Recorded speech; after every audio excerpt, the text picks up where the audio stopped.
So, what if the single biggest environmental change of our lifetime is one we can't even see? We are surrounded constantly by an invisible world of radio frequency energy. The waves that power all our wireless devices. This explainer is all about understanding that world based on the documented data. This right here is the fundamental starting point. More than any other time in history, our bodies are interacting with man-made frequencies 24/7. And that simple, measurable fact, well, it raises a really important question. Are the rules that we live by actually designed for the world we live in today? To even begin to answer that, we first have to get a handle on just how much our exposure has grown. So let's take a look at just how saturated our world has really become. Just think about that for a second. By 2019, more than 5 billion people were using mobile phones. For the very first time in all of human history, a really significant source of radio frequency radiation is being held directly against the heads and bodies of a huge portion of the human race. That is a profound shift. And, this isn't just a big city thing anymore. This exposure is everywhere. It's in our homes with Wi-Fi, it's in our cars through countless wireless systems, and it's literally on our bodies with wearable tech. It is a fundamental global environmental change.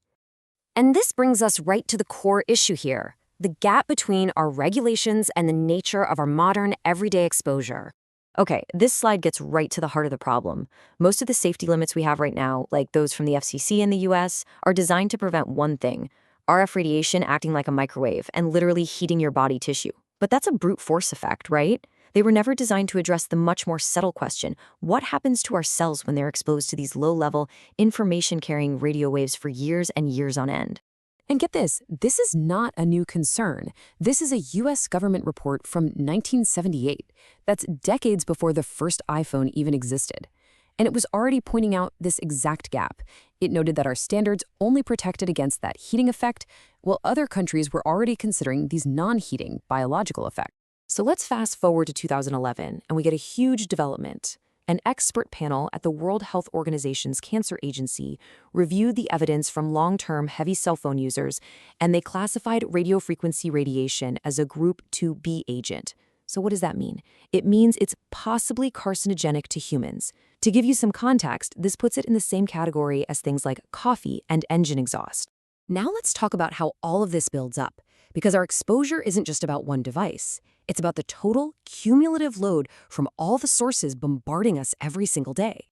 Just think about your typical day. Your exposure might be coming from the smart meter on your house, the Wi-Fi router, the small cell antennas on the street corner, the bigger cell towers in the distance, and even weather radar. Our regulatory standards, well, they simply don't evaluate this total additive load. This line really captures our new reality perfectly. The idea of a single, isolated source of exposure is totally a thing of the past. We're all living in a complex soup of radio frequencies. So how does our biology respond to this environment, especially at levels far, far below those official heating-based limits? This is such a critical point. Our cells respond to signals and energy, not to regulatory paperwork. Just because an exposure level is legal doesn't mean it's biologically meaningless. Let's look at some specific numbers to see just how big that gap can be. Okay, here's our benchmark. The FCC's public exposure limit for many frequencies is 1,000 microwatts per square centimeter. This is the official guideline designed to prevent tissue heating. Got it? Now look at this. A 2008 study found that the blood-brain barrier, that's the protective layer that keeps toxins out of your brain, could be broken down in rats from cell phone exposure at just 0.4 microwatts per square centimeter. That is 2,500 times below the official public limit. And this is where the disconnect becomes absolutely staggering. A study near a shortwave transmitter documented sleep disorders and fatigue at levels as low as 0.002 microwatts per square centimeter. That's 500,000 times lower than the official limit. You see, this isn't about heating anymore. It shows that our biology can react to these signals at incredibly low intensities. So, given this huge gap between the science and the standards, what can you do? This isn't about fear, it's about precaution. Let's reframe this. Taking steps to reduce your exposure isn't about being paranoid. It is a completely logical response when you're dealing with a historically unprecedented environment and a growing body of evidence showing biological effects.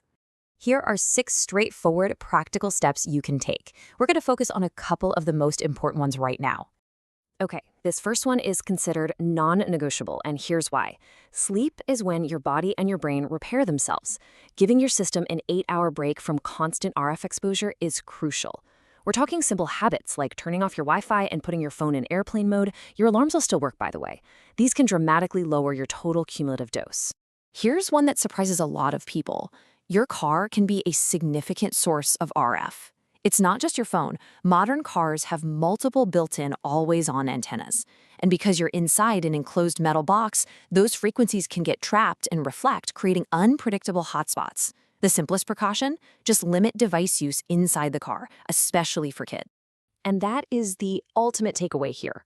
We don't need to have every single scientific question answered with 100% certainty before we act.